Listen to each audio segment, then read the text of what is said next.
Previously on Oddie One Chunk. I got the shield left half, and then I got 90 cooking. I killed a giant mole for his claws and fur, and then I got the corrupted plate legs and 70 prayer.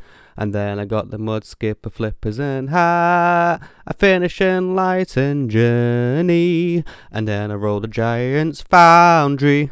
And now... Yo, how's it going, everyone? I don't know why I said that.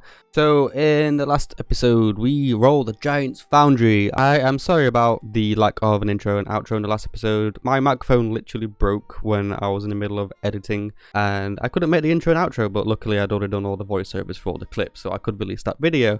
Yeah, I was away for a long time because I just moved country, and then I couldn't get my PC for like another month because of Brexit, so... I don't know, maybe this video, the next video, there's going to be some phone recorded clips on there, you know, top quality professional clips. Anyway, so this episode we do the Giant's Foundry, and I've got to say it's one of the most fun minigames that Jagex has ever released. It's I just love doing it. It was so chill. It's sort of AFK but not really, and not to mention the amazing smithing XP. Anyway, sit back, relax, and enjoy the video, guys, and don't forget to like and subscribe. It's much appreciated. Thank you very much. Oh, Giant's Foundry. There we go. We get a grind. We have the Giant's Foundry grind. And here we are at the Giant's Foundry chunk. Cool. I need to start a quest somewhere. Do I try and hit him? Yes, I do. Welcome to the Giant's Foundry chunk. The Giant's Foundry is a minigame released last year where a giant by the name of Kovac asks you to smith giant swords for giants the likes of Obor in an ancient workshop. In order to use the Giant's Foundry, you have to complete the Sleeping Giants quest wherein you fix up the Giant's Foundry and make a giant sword for Obor himself. After which you can use the Giant's Foundry and smith as many giant swords as you like. Earn your reputation points, smithing XP and GP. The main goals of this chunk will be the Giant's Foundry rewards, the main rewards being the smithing outfit and the colossal blade. Although there will be quite a few moles to help us along the way that we will have to buy before we can move on to the better rewards. So let's get into the chunk and start smithing some swords. Alright, so apparently I've got to fix the foundry to use it. A hammer?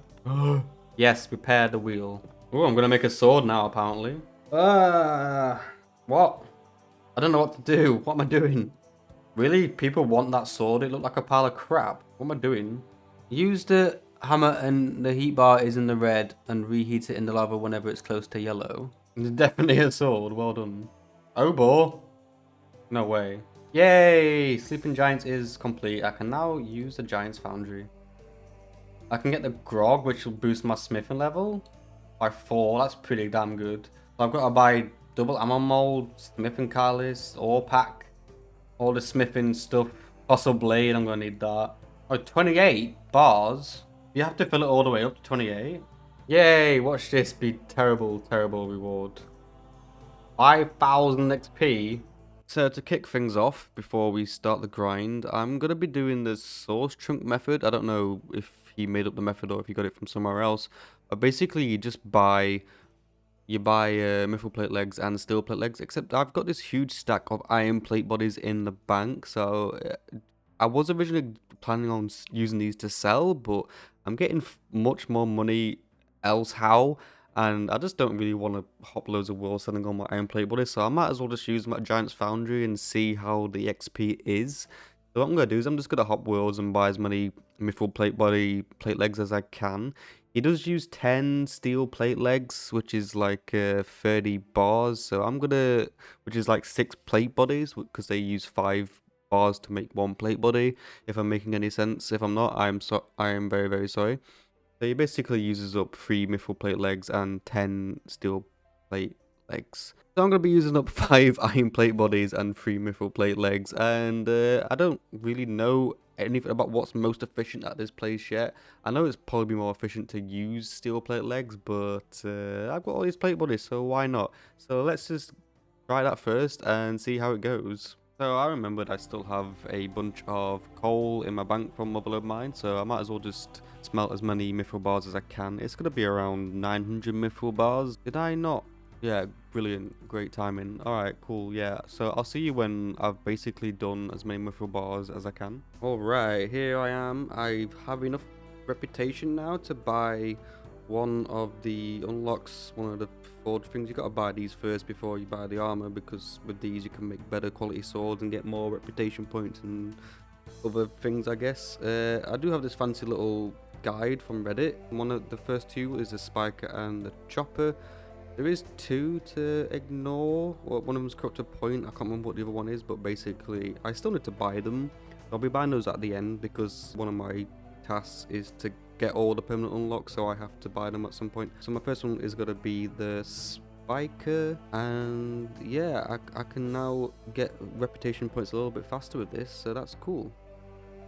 So apparently I bought the wrong one. For the first one was wrong. I should have bought this one. I just misread the guide. Typical RD. Anyway, there you go, that's the first one, and then the next one is the chopper. So, and then after that they're all like less and less points, so it's only going to get easier with more unlocks. And there is the chopper mold. 400 points for the fleur de blade. Fleur de blade. Fleur de blah blah. Blah blah blah blah blah. Unlock. There you go. Cool. And the next one is a rated tip. Chopper Forte +1 is the next one. Unlock. There we go. We keep going. The next unlock, the Claymore Blade. That's another one done. Another mold, the Defender tip, and then it's the Stiletto, and then it's the base. So yeah, we're getting really close to unlocking all the molds. This is the next mold. I think it's the Stiletto Forte, and then the base, and then after that, I don't know really. Anyway, let's unlock it. Yay! We got another mold. The next mold is the Defender base. I think I need like another 2 of these. Like 2 of them are pointless or something. I know I get needle point last, but yeah, almost done with the molds. I can now get the needle point, and then it's just the Juggernaut Forte, and I can move on to the other things. I will need to unlock these at the end though, as it's part of my chunk tasks. But until then, we can move on to the Smith's outfit, which will tremendously speed up the grind. And this is the last mold we will be buying before we move on to the smithing outfit, which is going to take a considerably longer amount of time to unlock than the molds will. Yay! Okay, see you in about 50 hours. 87 smithing. I can now, with the Kovacs Grog, I can now craft rune crossbows, so I don't need steel dragons anymore, thankfully for that. The first part of the smithing outfit is done, and I can combine that with my ice gloves. Here you go, look, there you go. Yeah, combine them, cool. Smith's gloves, ice. Cool, we keep going. And we now have 88 smithing. That is after what? Just 93 swords. It only took 93 swords to get from 85 to 88. The XP here is absolutely insane, and it's just so much more fun than having to smelt and smith a bunch of bars into random trash plate bodies or whatever. And also the activity itself, it's just so relaxing. You have to focus on it, yeah, but there's just something about it that's just very therapeutic to me. I don't know. I'm enjoying myself. I'm not even halfway to the next smithing outfit piece. Yeah, we're making good progress. And we should be done soon, especially with more smithing outfit pieces. All right, we have enough reputation points for the boots. Let's go. Smith's boots done. I just need another 2 pieces now, and then I can start working on the colossal blade. And here is the... Should I get a tunic or the trousers first? I'll get a tunic first. Another one done. 1 to go, and then I can move on to the sword. Beautiful. So I thought I'd take a moment to explain how I get my materials for this. So basically I go to these 2 shops here. I buy all the steel plate legs and plate skirts, and then I buy all the mithril steel plate legs and plate skirts. And then I hop worlds, and then I buy some more. It's basically a self-sustaining minigame in that I get more money back than what I spend on the mithril and steel. So it works out. If you ever find yourself in Giant's Foundry chunk, if you're a chunk man and you're doing Giant's Foundry, just do this. It's easy, unless of course you already have a bunch of steel and myth and you don't mind smelting it all into bars yourself. But this is by far and away the fastest way to do it. Level 90 smithing. Almost on time for the full smithing outfit, which is 38 points away. That would have been much better time. But yeah, there you go. I've gone from 85 to 90, and I'm not even finished yet. I've still got to get the colossal blade after the smithing trousers. And with this sword, that's going to bring my reputation over 4,000, and I can buy the final smithing piece. Here we go, smith's trousers. Buy. Boom, done. Full smithing outfit, baby. Look at that. God damn, I look sexy. Alright, we have enough points. What I want to do before I bought the colossal sword was buy everything else that I needed. This is going to hurt my soul because I do not need these molds, but it is through my chunk task to get all permanent unlocks, so I have to buy these. I hate to do this. That's such a waste of points, but there you go. I've had to do it. That one, and that one. That's a lot of collection logs, and now all we need to do is the colossal blade, and we're done here. And we can roll some new chunks.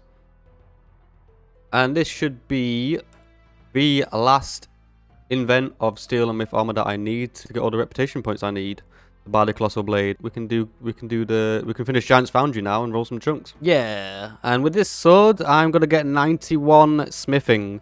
I can now make my own runite crossbow limbs. I don't have to go back to steel dragons anymore and kill them anymore, which was a massive pain in the ass because I had to rely on someone else to tank them for me. But there you go, I can now make runite crossbow limbs. Nice. We're also really close to the colossal blade. I need like 3 more swords and I'm done. And this is gonna be the final sword to hand in to make 5,000 reputation points, with which I do not want to receive another commission. No, with which I can buy the colossal blade. I do not have to get the double ammo mode just yet, not until I've done dwarf cannon. I'm 1 chunk away from finishing that, but as soon as I get that chunk, I will have to come back here and get another 2,000 rep points. But I don't mind because I love this minigame. It's so good. It's a nice niche point between AFK and focus. And I think Jagex has done a really good job with this minigame. I was never bored doing this grind. I absolutely loved it. Anyway, let's buy the colossal blade and let's get the chunk finished. And then go roll some chunks. And there we go. There is the colossal blade. Holy... Look at that. Oh, that's so badass. Oh my god. Look at that. That's so cool. It's so huge. That's going to be so useful against the Calfight Queen. I kind of hope I get the Calfight Queen next, or PvP Arena next, so I can imbue my tyrannical ring. But I don't mind. Let's go roll some chunks. I'll see you all on the chunk map. Alright, here we are back on the chunk map. So we've just done this. All the tasks are done. I've just got these 2 quests left to do still. So if I get the top half of Drainer Village, I can do on this chicken. Cypherid Abbey. I don't know if that's a quest or not. It might be part of a quest. It probably is. And we've got the PvP arena, which will be good for imbuing my tyrannical ring. And we've got this big nothing chunk down here. There's a cave here, but I'm not sure what that is. So anyway, let's roll a new chunk. I'm really hoping I get Calfight Queen or the Grand Tree, so I can unlock the teleport and start Monkey Madness and all that stuff. I don't think there's anything else new. I do also want Tybo One Eye. This is my most favourable chunk because I can do Jungle Potion and Shallow Village. And then also, I think, finish off the Medium Diary for Karamja. Alright, let's roll a new chunk. Ooh, I'm nervous. Anyway, rolling a new chunk in 5, 4, 3, 2, 1. Where are we going next? Ah, baby. What's that? The Chaos Fanatic? Oh my god, that's so many drops. Mirror Shield, Split Bark Leg, Split Bark Body, Ancient Staff, Malediction, and Odium. Alright, let's go.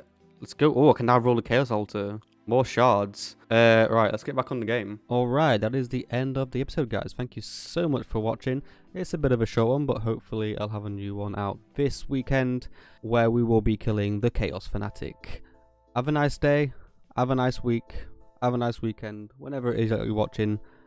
And don't forget to leave a comment below. It really helps me with the algorithm. Thank you so much, guys. And I will see you in the next episode. Ciao.